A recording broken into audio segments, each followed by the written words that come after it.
Numator 479. According to our studies of your puny mammalian race, we discovered you like very good coffee. And while it is our evolutionary purpose to cause you psychic torment, we want you awake and vivacious to give it. So try our new blend from Spring Hill Jack Coffee, Reptilian in the morning. Our proprietary blend of lightly roasted cacao husks will have you immediately energized upon emerging from the pain cloaca with all your slippery new eggs. Thanks, honey. Hot, I'm cold-blooded. Thanks to Spring Hill Jack and last podcast on the left, I'm ready to get out there and eat some babies. Get out of the way, Hillary Clinton. There's no place to escape to. This is the last podcast. On the left. Side stories? That's when the cannibalism started. Side stories. Yeah.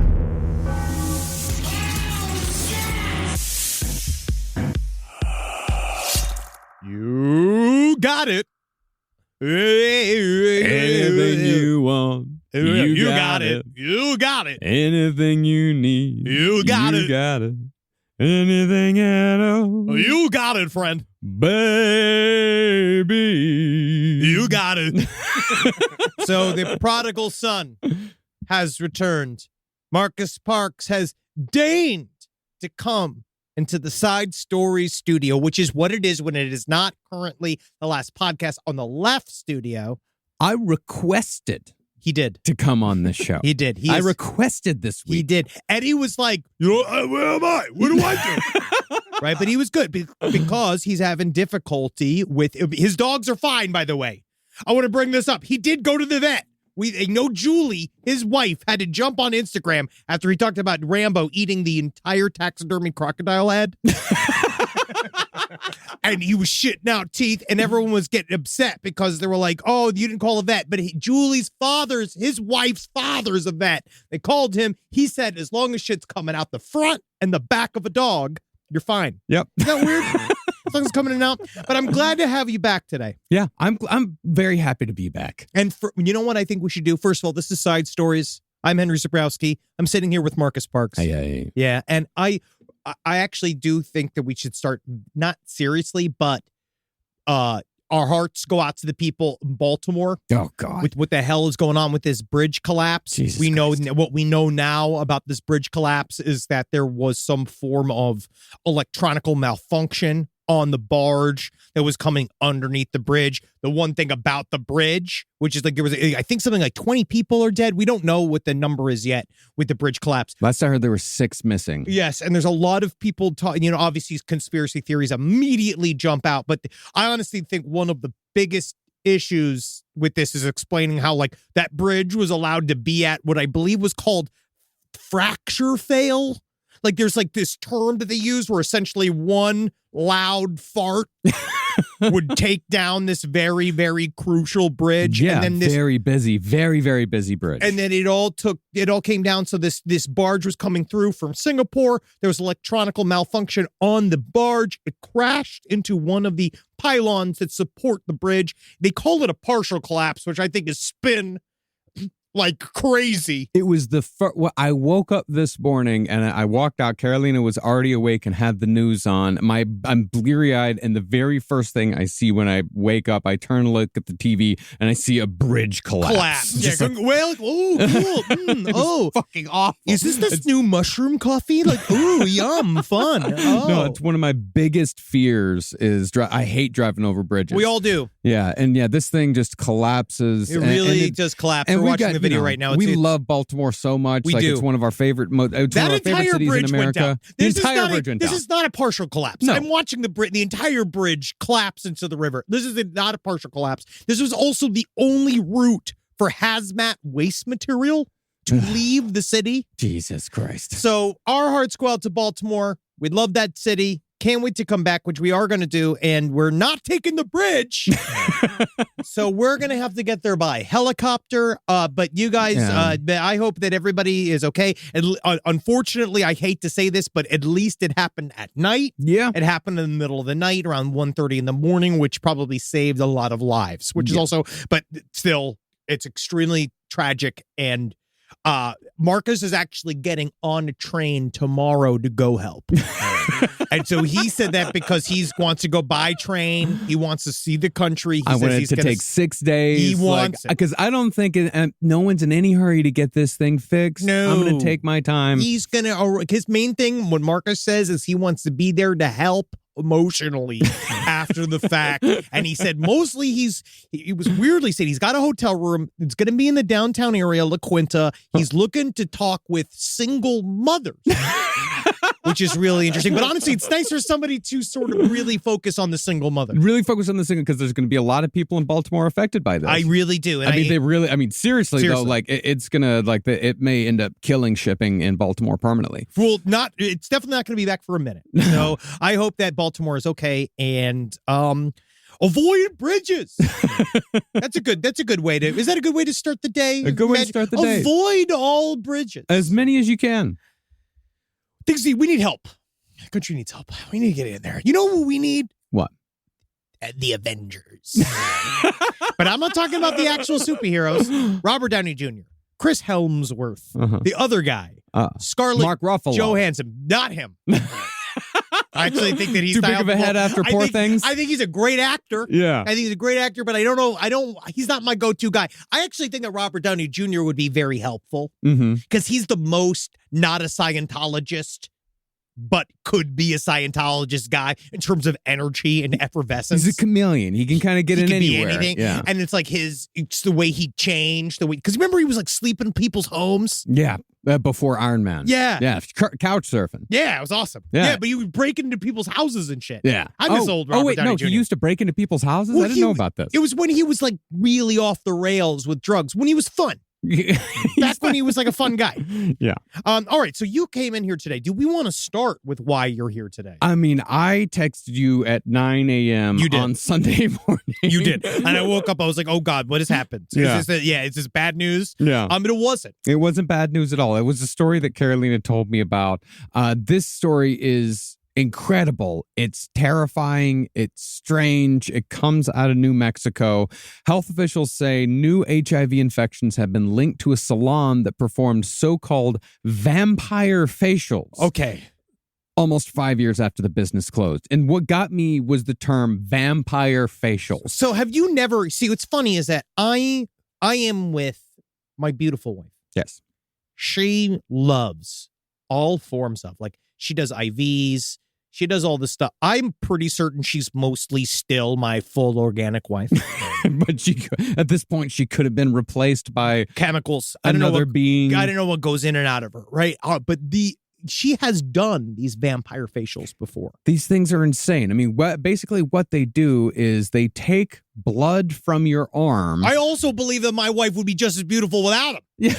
I think she'd be just. I don't think that's even the reason why she's beautiful. How about that? I don't even think that.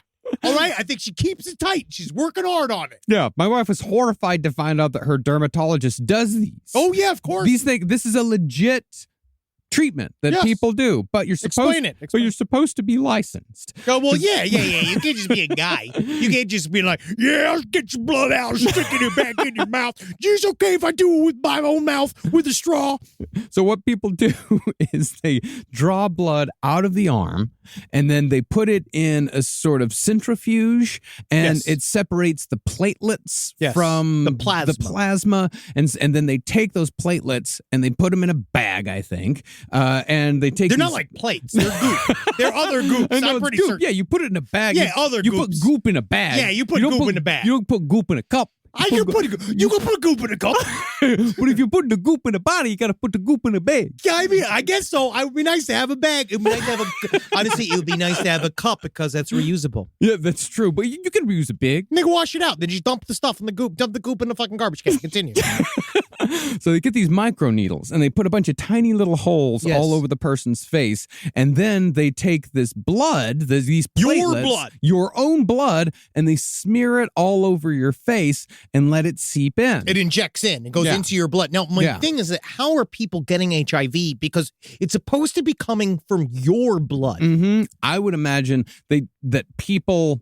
I would imagine that they were using the same equipment over and over again. Is there any research as to why, like how that HIV is being actually spread around? Because that is what I find interesting. Is that I looked it up. I wasn't able to find like an exact. Either they're mixing up blood. Yeah. They might just be mixing up blood because I actually don't even know. SideStoriesLPOTL@gmail.com. I'd love to know what part of the blood has got the dirt in it. I would imagine that it was just them improperly cleaning the equipment. I mean, it must be. The microneedles, because if you do the microneedles on somebody and then you don't properly clean it, AIDS, I think, or HIV could probably survive quite a bit.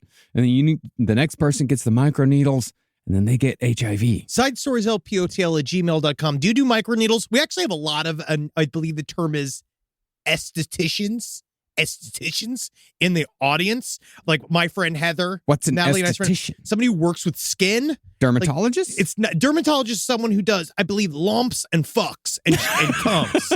Like lumps. An esthetician is the one that does all of the stuff that it's like salon stuff. Yes. Yeah. It's all about like an esthetician is a professional who performs facials, applies makeup. And my friend Heather actually has been working with this one that does what's called, it's like gender affirming esthetician work in Pittsburgh. And but they talk about this style of like, I would love to know how this could possibly happen, because I wonder if, number one, do the machines even work if they're gunked up because the needles are so small? I don't know. Like how much material, like literally blood, is needed in order to transfer HIV? Like how virulent does it have to be? Also, does it come from I also don't understand how this procedure would work without it being your blood. I mean, at the end of the day, you're still getting can it just blood be any smeared, blood? You're getting blood smeared all over your face. So, who knows if it works or not. I mean, it doesn't necessarily have to work. Looks great. Yeah, but as far as this place goes, I don't think this place does not really seem like they're on the level. It's called VIP Spa. That's it. It's just called VIP Spa. Hey, very important people. Very important people are there. What are you going to say, Rob? Oh, that is what it is. Oh, improperly disposed of in multiple trash cans and stuffed in drawers in the client treatment. And so, there's just going to be a lot of cross-contamination in there. It's just cross-contamination. They're not properly disposing of their biohazards. I never want to see the sentence ever again when it comes to a doctor's office. Unlabeled syringes, quote-unquote, loaded with unknown biologics were stored next to coffee creamer and cheese slices in a snack refrigerator. That's not good. Unlabeled vials of human blood next to the mayonnaise doesn't seem to be the best way you want to do this. It's not a doctor's office. It's just a fucking spa. It is just a spa. It's like a place you go. It's like a place you go for a facial and a massage. And they're doing fucking, I mean, this shit used to happen in New York all the time. Oh, yeah. So many different stories of like women getting those like Brazilian butt lifts and getting like the illegal silicone injected into their butts. And then they die because they get an infection. Yeah, dude. You got to go to a professional when it comes to this shit. You have to go to a person with a DR. license. You just need a license. You need somebody that has some kind of license, a piece of paper. What we learned from Anders Breivik is actually you can print that shit up really easily, and you actually could be totally fake. But hey, lie to me. At least like give me some pomp and circumstance. Like this might actually be a doctor's office. Check this shit out. Just check your people out. But I know many people that are in this service, like that do esthetician work, and so it is a highly skilled job. Like you have to be skilled to do it, and you can fuck people up real easily. Like this, you can give people HIV. You can give people HIV, which is that's why it's like. But I'm not going to say against it because I feel like a lot of people love this new. It's a journey, people changing. I think that's what we are definitely going to see in the future.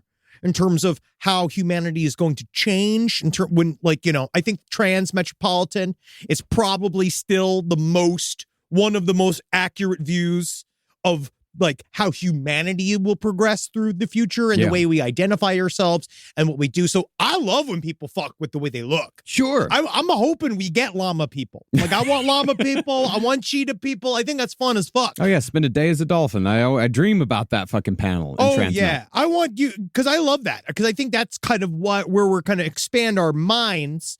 I don't know. Again, I don't know if it's going to help the job market, but that's not what it's really about. It's about you. I love the personal exploration, people trying to do stuff like this. This is just stuff I just don't understand. I want to know where the first vampire facial came from. Yeah. Who's the first guy that was like, what if we made harvest their blood, and maybe it will make you beautiful, or you will become a demon incarnate.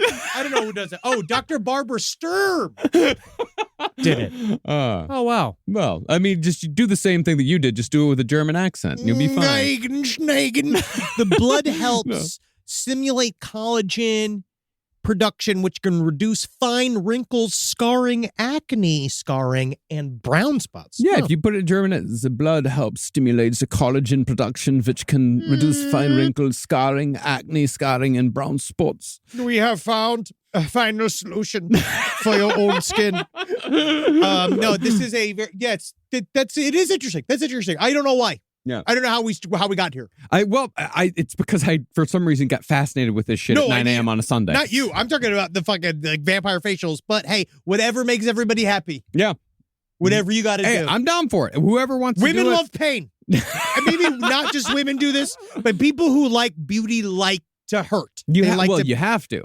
I guess. It all hurts. Look it at all me. hurts always. I do nothing that hurts, and I'm incredible. Look at me.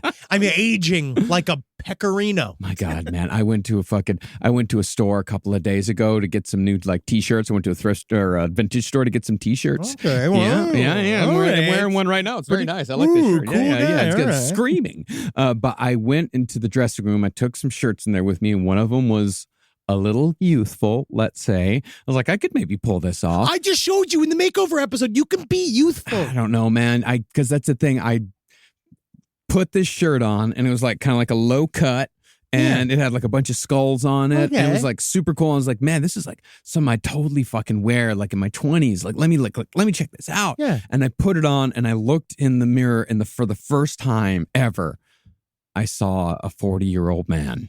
Like I looked and I don't see it though, Marcus. Like I see a young, fresh, I see the boy I met. You see the boy when I look at you, I just see old Marcus. Yeah, I don't see this. That's really nice of you to say. It really is. I don't But see the dressing this. room mirror said something very different. That dressing room mirror's a liar. All right, it has no idea what's going on. Context. What about context? If I was 25, I would have bought like my favorite shirt ever on Saturday, Wait, and I would have wore that and I would have wore it for 5 years. You want to know? But now it's too.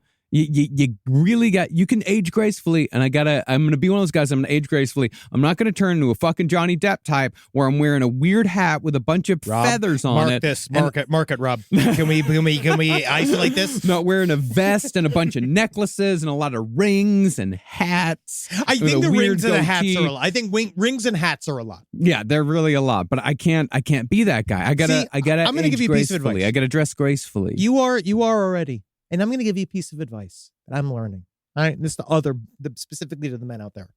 Buy something that is way outside of your comfort zone that you would wear, that you're afraid to wear. And you're afraid it's going to make you look like an undercover police officer or a groomer, a child groomer.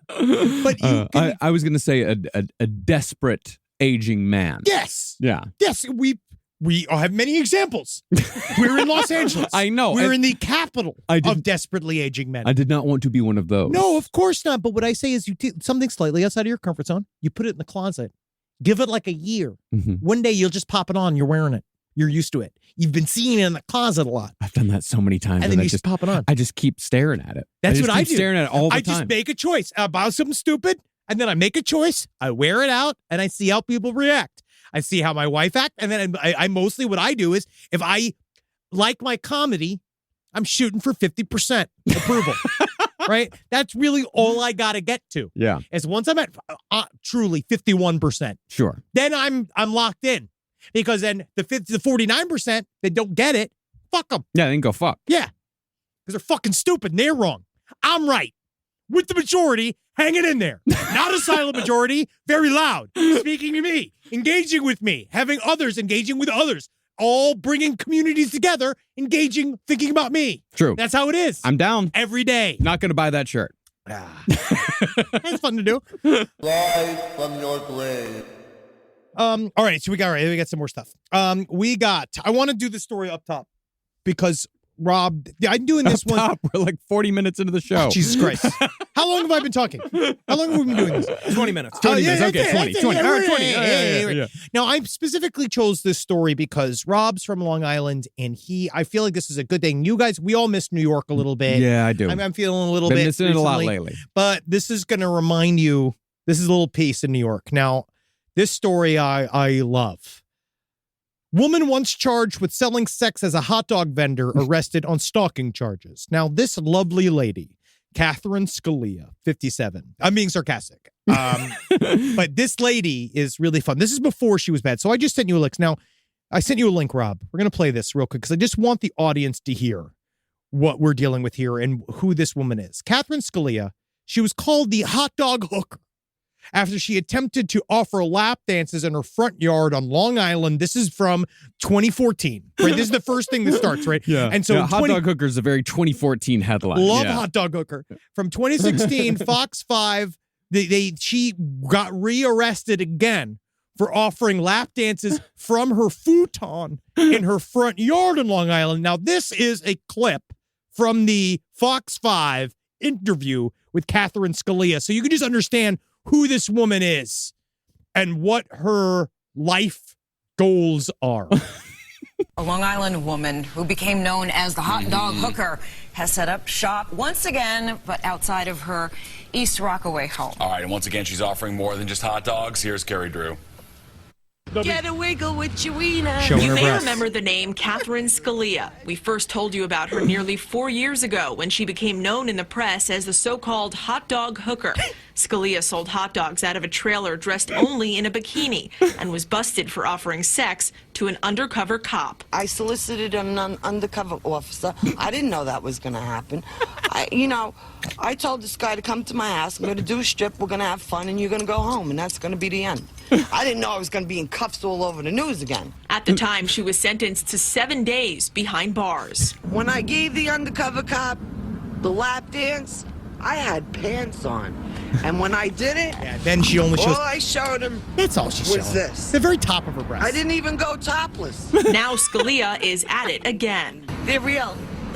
These aren't silicone. In her front yard. Here She's she is flopping around. posing It's outside her 36 East degrees Rockaway outside. home, offering lap dances to those who drive by. She is as she says what sounds. she's doing is legal. To the younger generation out there, do your lap dances. It's safe and it's legal. But those who live nearby have had enough. All right, cut There are it. dozens Yeah, a lot of people. people are upset. Well, this time people were mad because she was openly soliciting lap dances on her front yard, which again I think is fun. Yeah. The strange thing to me, though, is that she's on her swinging chair offering the lap dances, but the swinging chair is facing the house, not the street. The pillow she wrote lap dances here was perpendicular to the street, however.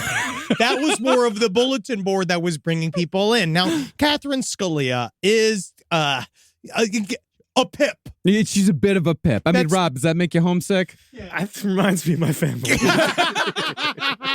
But so Rob, a good old-fashioned Long Island oh boy. that's a nice lady. That's a nice lady. I think she's one of my aunts. She might be. Now, this is in East Rockaway. So now this was people, she's a New York favorite. People love this person, but she has overstayed her welcome. So she is accused of repeatedly harassing a 51-year-old male employee at the Main Street Business Center. Oh.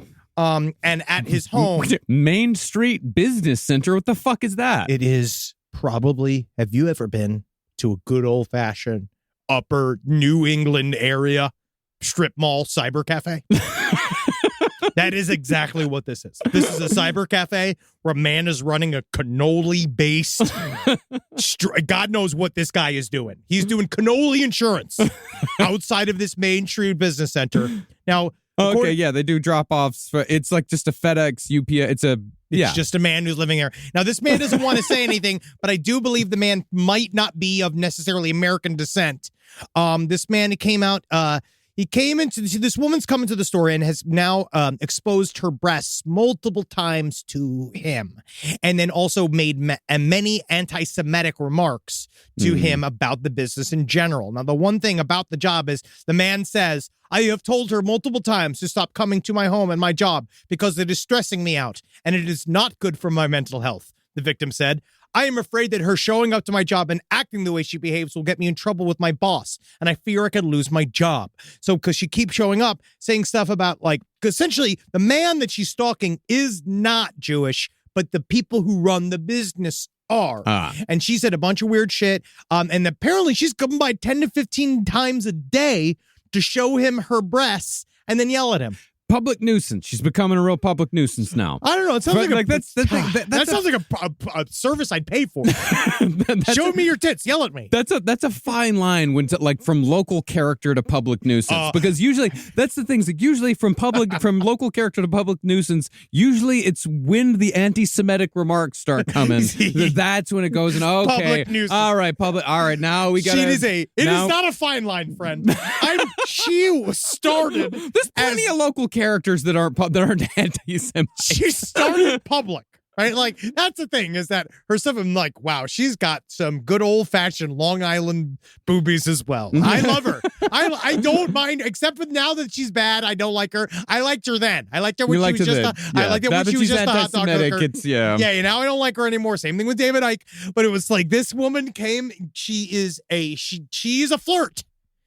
And if you could see this picture of her with the hot dogs, with her bosoms right behind the hot dogs, again, I'm understanding the vibe. She is slinging, but her sons were also arrested. So now she's being arrested. She was well on her way becoming a public nuisance. I actually think that she was always trying to be a public nuisance, was actually too charming before to be one. She wanted to be one. Yeah, you think so? You think people set out to become public nuisances? Yes. Interesting. Yes. I feel like people think that they are the real thing and everyone else is the problem. Basically. Yeah. But that's what's called a public nuisance. Yes. And I was recently watching video, because, I like my body cam footage, and was watching of a woman be arrested for streaking at a baseball game. Right. And it's hard because that woman, you see this, also in Reddit, they have the subreddit, I'm the main character, I'm the main character. You see these people that are like, they woke up today deciding, I'm going to be on the news for a bad thing. I got to be on the news today. Yeah. And so this woman who was streaking, she's just she's like God's gift to men. They were also minor league game, okay. And she was like talking to the baseball, the police officers, offering them to suck their dicks and stuff. And the thing about police officers is that despite some of the documentaries I've seen, not a lot of it results in foursome sex. There's some documentaries I've seen where it doesn't go that way, but in the other ones I'm watching, it seems to be very professional. And you'd think that like streaking would lead to the sex, but usually in the documentaries, because in a lot of the documentaries, the streaking definitely does. Well, usually in the documentaries that I see, it's for something like I don't know, shoplifting. There's shoplifting, and then there is the one where they speeding. Yes, and then where is it? What's another good one? The one that they were all at January 6th. And then they all got railed. There has to be January 6th porn. Yeah. At this point, there has to be, right? There has to be. Yeah. Well, that's the thing. There's not a lot of Congress-themed porn. Do you remember with Lisa Ann? Yeah. With Sarah Palin. Palin. That was Nayland Palin. Yeah. Okay. But that was gubernatorial porn. Oh, Stephen Miles, who goes by Sergeant Miles in gay porn. He was arrested at January 6th. He's got quite a wiener on him. Does he? You can see a bulge in there. He's doing that on purpose. He's fluffed that up. That's not natural. Yeah, he's fluffing. He's like the pit crew on RuPaul's Drag Race. Those guys can't all have penises that massive, can they? Are there also guys with he's got obviously super kind of long sucked out nipples because they've been playing with his nipples a lot. So. Yeah. God bless him. God bless them all. 40 years old, same age as him. What do you think? Me and Sergeant Miles. Is it that much different? Far better shape than you are. He's in gay pornography. Similar body hair. I'll say that. You have very similar body hair. See, I now also watching Drag Race a lot. There's not a lot of bear representation. Every once in a while, a bunch of bears, but then they make a bunch of barking noises at them. When the bears show up? Yeah. Or when the scruff boys Are you talking about the pit crew? Yeah. No, there's not too many bears at all in the pit crew. They're hairless. Yeah. They're quite smooth.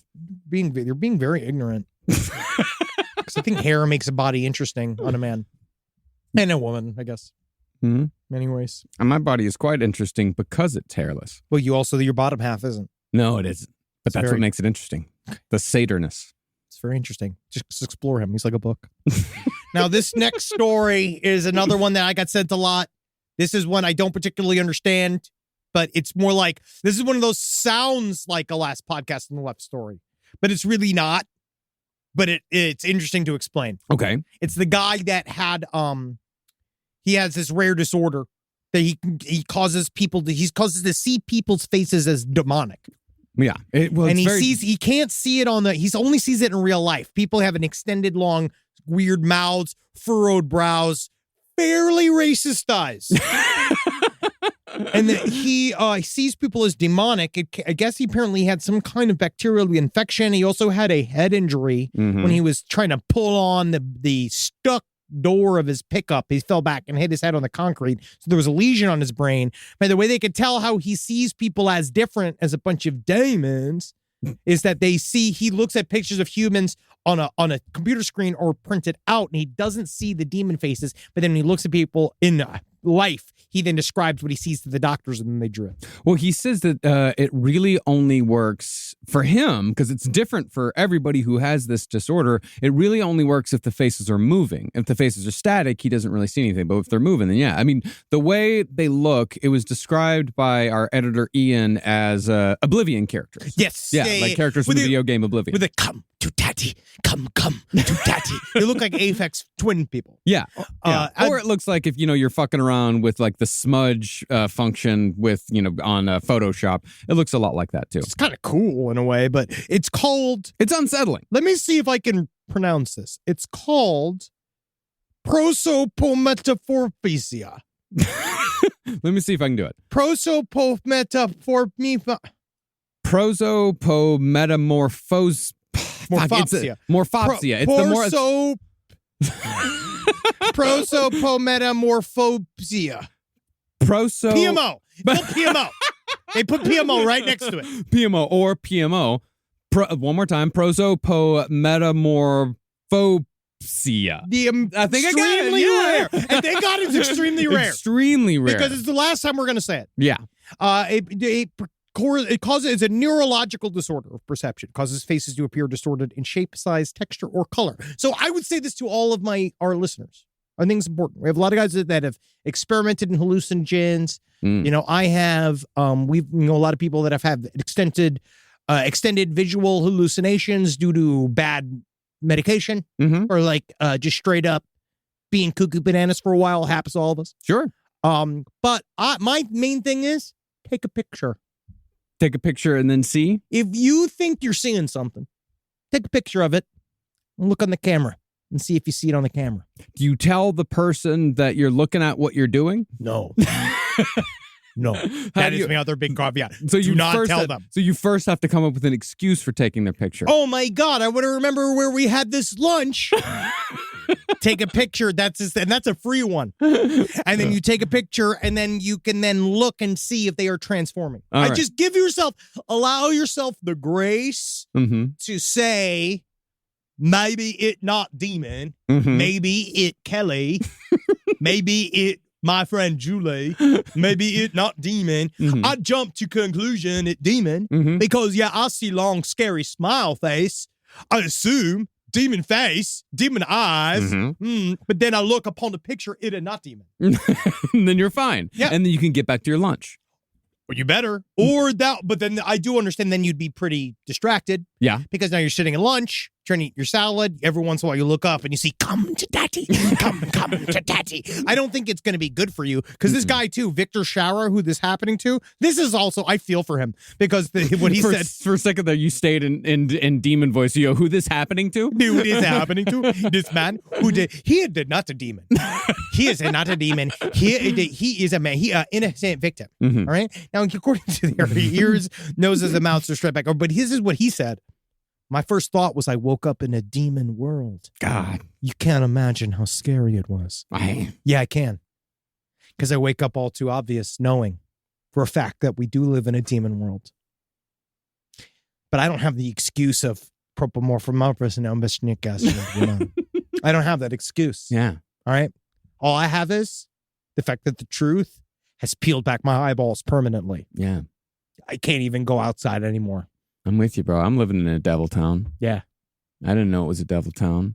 Oh, Lord, it really gets me down about this devil town. You know what's nice? All my friends are vampires. When I wake up in the devil town and I look in the mirror and I realize I too am a devil. Which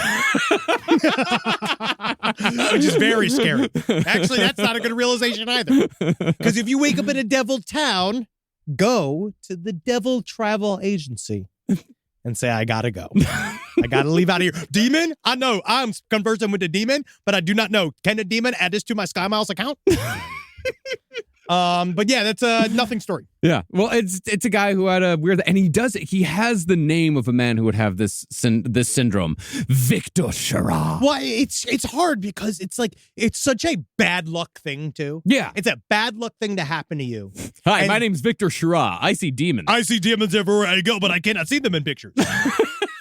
That's very frightening. It's a frightening life to lead. Yeah. And that it does happen to people. So keep your head on a swivel. New worry alert. I should get a soundboard. No, let's add this. So far we have 3 new worries. We have a barge collapsing a bridge. Anytime. We have contracting HIV through facial treatments. Through your need for youthfulness and beauty, you get a wasting disease that is a burden for the rest of your life. And then you also suddenly have the ability, or at least the curse, to see demons in every person that you interact with. Could just happen like that. No idea. Boom. No idea. So that's 3 for 3. Keep your head in a swivel. Rise from your grave. This next one, this is the one we were both excited for, which is sad. Okay, well, it's interesting. It's interesting. We were both excited for it. I want to say we were both excited for the story. I do like it. This happened in Bakersfield, California. That was Carmi's from. Yeah. Yeah, and our employee Kelsey, also from Bakersfield. Aww. Yeah, I sent her this story. She said that Bakersfield is the Florida of California. Oh, interesting. Yeah. Now this so video, shit like this happens all the time. Cool. Now there's a video that shows a homeless man that he was with a severed body part that he took from a train accident site, and was just gnawing on it like it was a turkey leg for the red thing. He wasn't gnawing on it. Did you see the video? He was carrying it around. You did not see the video of him biting it? I saw the video. It looks to me as if sucking. It looks to me as if he is inspecting it. With his lips and his teeth. I inspected some chicken last night. He's inspecting it. He's not eating it. Look at it again. I watched it multiple times. Watch it again. I watched it for the floppiness of the leg. Oh, God. It absolutely looks like a human body part that this guy's exploded by a train. Yeah. Now, this guy, is a man by the name of, unfortunately, we shouldn't even say his name. I feel bad for even saying the dude's name. It's out there. It's from the sheriff's office. Rosendo Tellez, who was 27 years old, which is very sad. He removed evidence from the scene. They found him he showed up like a train blew up a person. Yeah. At Wasco, California. And I guess he walked into the Mission and he just had human remains. That's where but someone filled him down the street. Now, if you watch the video, I'm sorry. I'm just hungry. Well, he's just walking into the Mission.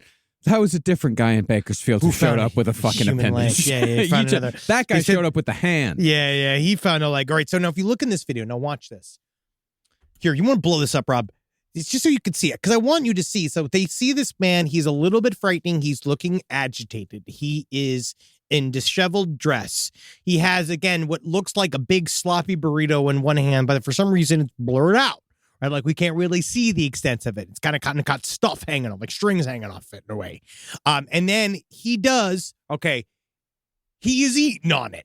That in that video right there, he is literally chewing on it. He's inspecting it, because if he was chewing on it, that would be in the story. That would be in the story. They say that you're watching him commit cannibalism. It's like it looks like he's like the owl from the commercial. 1, a 2, a 3. It's like, no, it is not. I mean, I do see him when the cops show up, I do see him like walking away with it as if like, you're not taking this thing away from me. Well, this is my fucking leg. That's the way I found this finders keepers. It's mine. Yeah. Now I got an extra foot. Yeah, you like this? Just in case the other foot goes bad. You know what happens sometimes when your foot turns into a demon? I got TMO, Tomofo Morpheus. Yeah, I see feet sometimes. They turn into demons.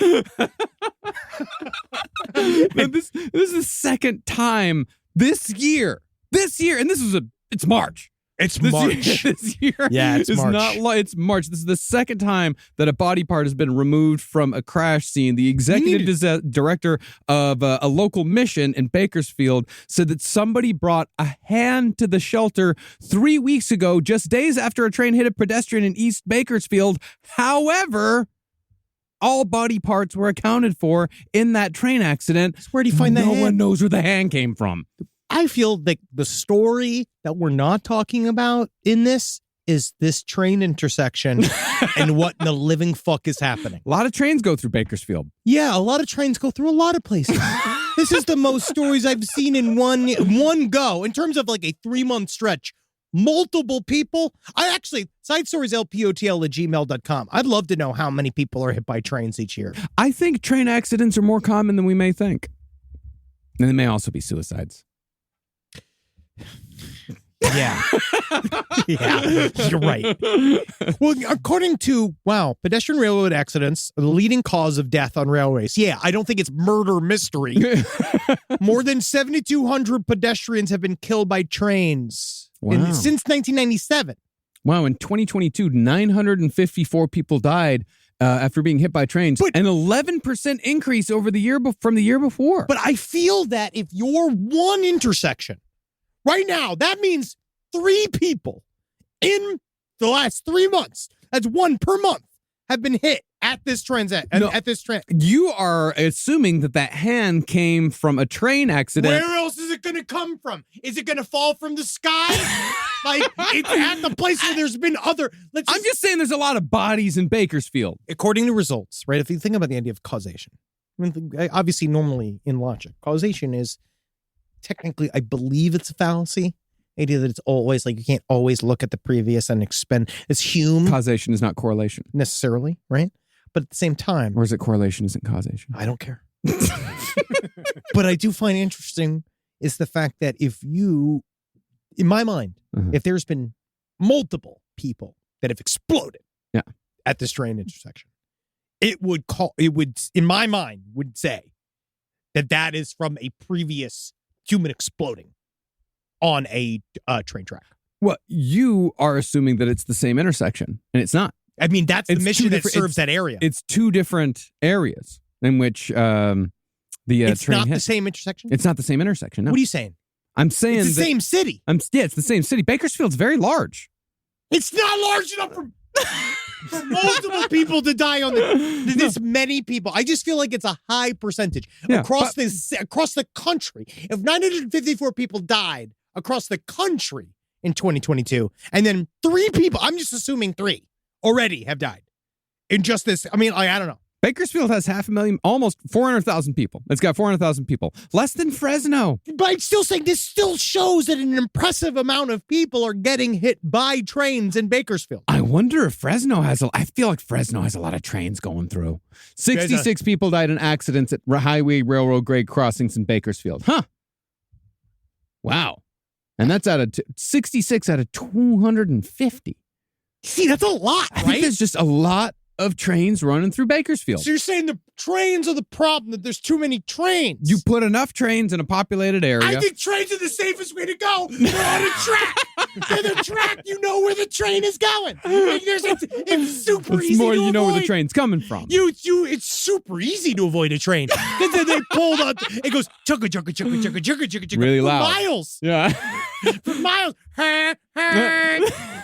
It's not fucking 1893. You got the fast coal. train. Guys moving the coal in there. That's interesting. I wonder. Yeah. Fresno train accidents. Why do so many people get hit by trains? Unprotected crossings. Sure, I could see that. Yeah, I could see unprotected crossings. Just, not paying attention. Oh, dude, do you know that the sun might think? Have you read about this? That the sun might have a brain, bro? Are you fucking... Dude, you ever thought about the fact that, like, the sun might have, like, a fucking, like, cranium? Where, like, shit, like, fucking happens? No, and bro. No, It's listen to me, dude. And that's why, like, Hey, solar bro. flares fucking. No, dude. Because the fucking. Fucking bro, they're jealous of Earth because they have so many more fucking people living on fucking Earth, dude. No, listen to this, man. No, it's true. All right, here we go. Let me find this article. Yeah. Some fucking can think, The dude. sun's got a fucking. Sun's got a fucking boner, dude. Consciousness? Yeah, dude. Sun's got a fucking boner, Like a dude. big boner or like what kind of boner? Like what kind of boners it got? Dude, man. So like a All right. chubby or a halfy? So this is a thing called panpsychism. This is this idea that things the concept is 19th century logical positivism. The idea that philosophical questions must have logical answers took a hold of the philosophical world. And say, like, well, maybe he doesn't, right? We have this one guy who's coming out here. His name is Giulio Tononi, right? Now, this is from 2004. He's Italian. Now, he has this concept called integrated information theory of consciousness, right? That maybe consciousness is everywhere, right? And this thing called a panpsychist, right, believes that every single thing has consciousness, that all has consciousness. Right. So this guy, right, his name Ben Goertzel, right? He's been talking about this fucking shit for a while, and he says that the link between minds and physical systems seems to be I'm following you on this track, bro. I'm waiting for you to tell me how the fucking sun thinks. All right. The link between minds and physical systems seems to be through rhythmic electromagnetic fields, which of course are present in our brains. They are also present in and around the sun. And these could be the interface between the solar mind and the solar body of the sun. And it says that's why we've never been hit by the big solar flare. It's because the sun has decided not to. So, okay. The sun has spared us. So the sun is aware of what's happening. So the sun is aware of like power grids. Yeah. And he's like, it's voting for Jesse Ventura. Weird independent thing. He's doing a write-in. Yeah, he's doing a write-in for the next election. Okay, so the sun is aware of power grids and how dependent we are on electricity. Very much so. And all that. And so, what it does to menstrual cycles with its buddy, its best friend. The moon. And the moon, who talks to him. The moon's in charge of periods. Okay. Sun's in charge of fucking dicks. What about all the other moons in the solar system? Like or fucking, Phobos, they don't want to Deimos. talk. They're fucking introverts. They're introverts. They don't talk. They don't do They anything. talk. Yeah, so you need life on the planet in order for the sun to contact your moon. No, it's just that they just don't. Literally, they had a falling out. So they used to be like really good, like all the moons and the sun. Everybody they all used to be, like, hang out. super close. But then the scene got fucking hardcore, dude. What happened? It's just because shit gets dark. Shit gets. You know what I mean? Shit gets dark. Everybody's hanging out in the same So it's places. like- Everybody's fucking the So same you're saying the people. solar system is like Party Monster? It's just gotten it's like too much the for New them. York kids club scene. There's a time for a scene, and the scenes change like the seasons. And Phobos is like Michael Alick. He like killed a guy. I think it's more so like it's when they fired Tim Gunn and Heidi Klum from Project Runway, and now they're kind of off doing their own thing. It's kind of created a schism. Yeah. What happened with RuPaul and Lady Bunny? Ah, I understand. Is It's it like a schism. Yeah, or like when Santino came out as anti-vax, like that sort of thing. That's a big reveal. Yeah. When I showed that to Natalie, she freaked out. Yeah, Because because he always rubbed us wrong. Oh yeah, Santino rubs everybody He's got wrong. something going on in there. It's always it's very strange what's happening in that man's. He's There's been something hanging about out his with eyes. P. Diddy. That's complicated. Isn't that a complicated story? The P. Diddy story. Talk about that's to me. It's like when I see the Diddy human trafficking things, Yeah. kind of more so understanding just how That's much of a fucking incredible. All the stories That about. was the second thing that I saw on the news this morning. But then she's like, that story, that's all fucked up. They're going through thing. Diddy's just hiding outside the Miami airport, hiding behind a bush. Calling a bunch of people. That's not good. He's doing something. God knows what he's doing. Means Cat Williams, right? What else Cat Williams correct about? So Cat Williams has been talking about P. Diddy for a years. long time. Everybody has been. And then I guess they've all just been on the same thing. And then what if? I'd like to find out if the sun was on Epstein's plane. Because I want to see how far this goes. Because if the sun can think, can the sun molest? Depends. Can the sun molest?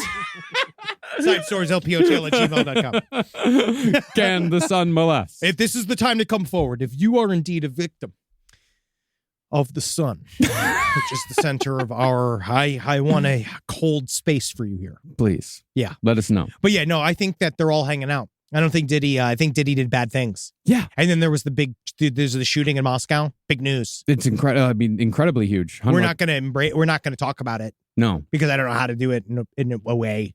I mean, that won't make everybody upset. Yeah, it's a very upsetting. It's an extraordinarily upsetting story. Yeah, it's like the Bataclan shooting all over again. Yeah, it's not good.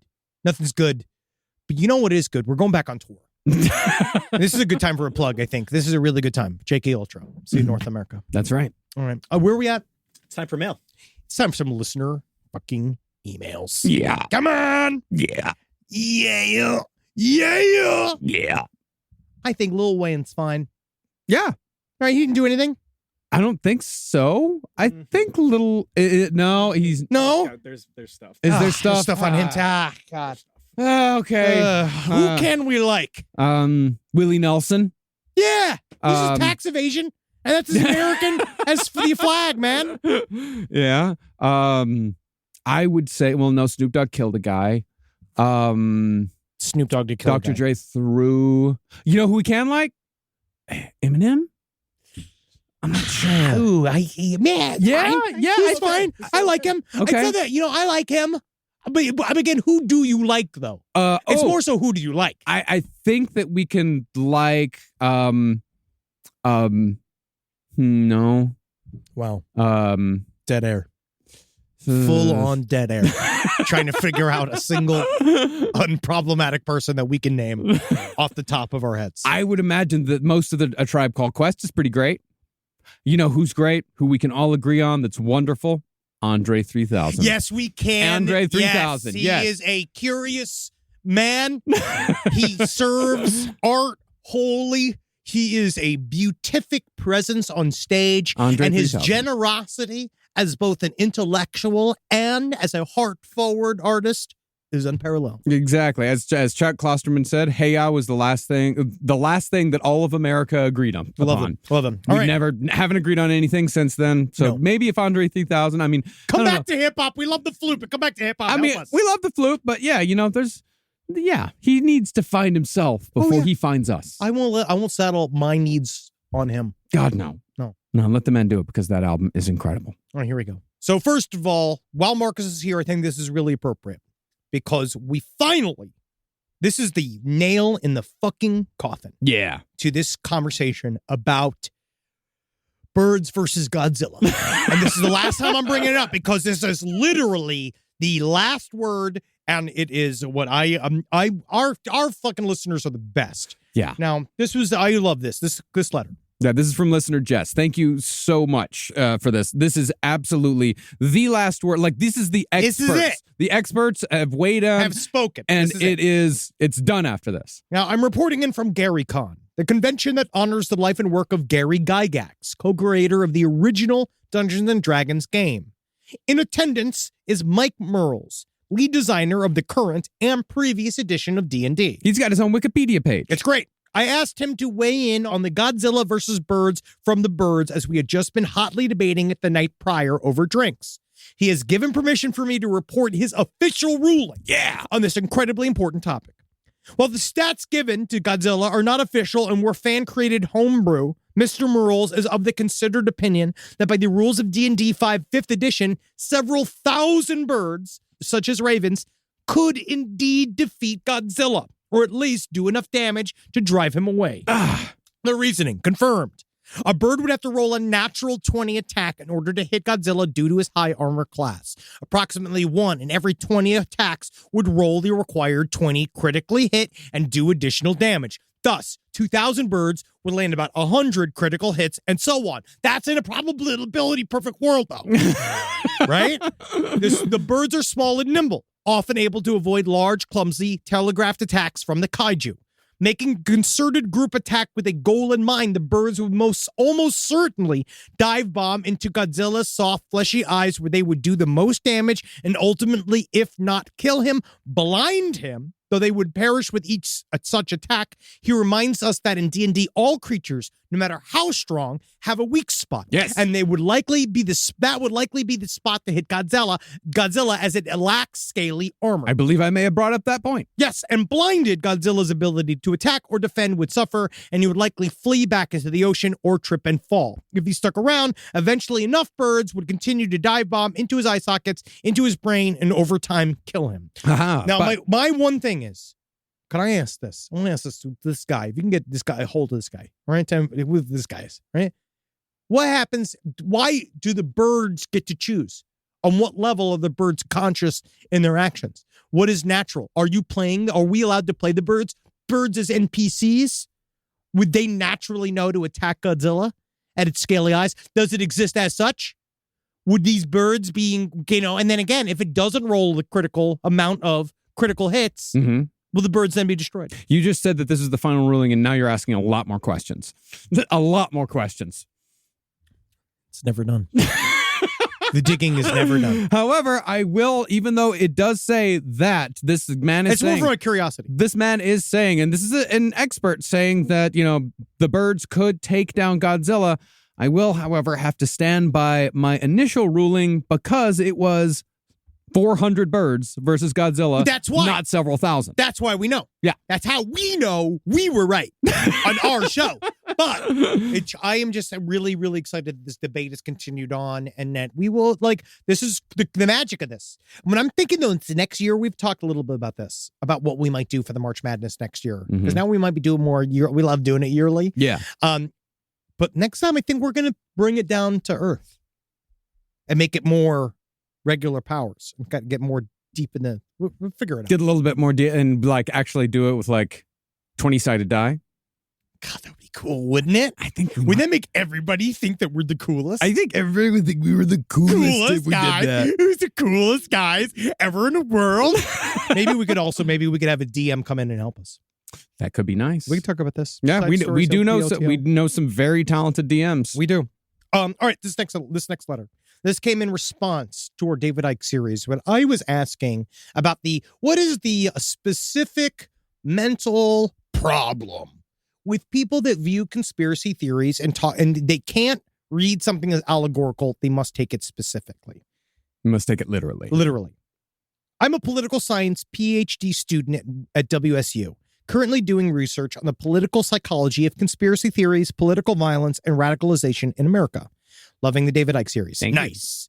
I've not yet listened to the Anders Breivik series, as I'm currently doing a study on radicalization and the Great Replacement, which involves reading his manifesto, but very much looking forward to decompressing with your series after I finish that. What a piece of shit. Agreed. In response to Henry's question about what is a psychological mechanism that underlies conspiracy believers being unable to interpret information as figurative, he's likely asking about the need for cognitive closure, or to define briefly, a psychological need for definitive answers in order to avoid feelings of uncertainty. This makes a ton of sense. Oh, Cena and I talk about this. It's like one of those the OCD things where you're afraid of the gap in the loop, right? Just you just always want to fill the gap in the loop. An experimental study by, I can't pronounce this, and Koshawashka has demonstrated the connection between need for cognitive closure and conspiracy endorsement, in addition to a series of other correlational studies. Interestingly enough, the need for cognitive closure scale was developed by Ari Kruglansky, a big name in radicalization research, who's also described conspiracy theories as radicalization narratives. I think Henry summarized it well when he said something along the lines of, if you actually believe this is how the world works, then what else are you going to do? However, there are quite a few psychological mechanisms that underlie belief in conspiracies. In the psychological research, these are broadly classified as epistemic, the need for information, existential, need to avoid anxiety and fear, and social, finding community with the conspiracy believers, which we talked about, the friends that you make along the way. Some scholars have also suggested these mechanisms create a vicious feedback loop where individuals experiencing existential anxiety seek out information through conspiracy theories, which then prompts more existential anxiety and starts the process over and over again. Yeah, I made that point when I said that when people look for conspiracy theories, out of a, kind of a despair in their own lives, they only ever find more despair. They just find it's more. Always more despair. Nothing's going to make you feel better about it. It is there is no piece of information that's going to finally be the thing that puts your soul to rest. No. This then becomes amplified over time, while simultaneously constructing an antagonistic outgroup that grounds in social reality, i.e. the Jews, and leads to a range of dangerous behaviors. Yeah. So that's a very interesting stuff. And I have a bunch of other, I got a lot of, I'm going to watch this documentary about conspiratorial thinking and misinformation. And it is very interesting because we do want life to be more interesting than it is. And also simpler than it really is. Both, because it is then both, right? Because then it means that there's a daddy in charge. There's some massive conspiratorial octopus that is showing you that life is not chaos, that there is a plan, even though you don't understand it. Now, one thing about David Icke that I will still continue to say is that, again, he co-opted reptilians. Yeah. Reptilians are still free. Reptilians are just an alien entities. And do I believe that reality is thin and we live in an interdimensional set of circumstances? Absolutely. I believe in all of this. I believe all of that can be true and also not have it be that the United States government necessarily has vats where they grow child sex slaves and they ship them out across. I feel like there is a middle ground. Maybe I think we can there safely say that reptilians aren't involved in in the government. No, they're hassling the Pleiadians. And they're playing a much larger game. It's a bigger game. They're hassling the Pleiadians. They're living underground. They are just, again, what we talked about last time, if they're anything, they are Mormon. If you watch anything about this fucking Ruby Frankie, Jody Hildebrand stuff, they're fucking Mormon. I haven't read that. I haven't checked this thing out yet. Visions of Glory is a book that we'll end up covering on a series because it is we will have to do a series. I know that Spun, someplace underneath, has been kind of more dialed in on this subject.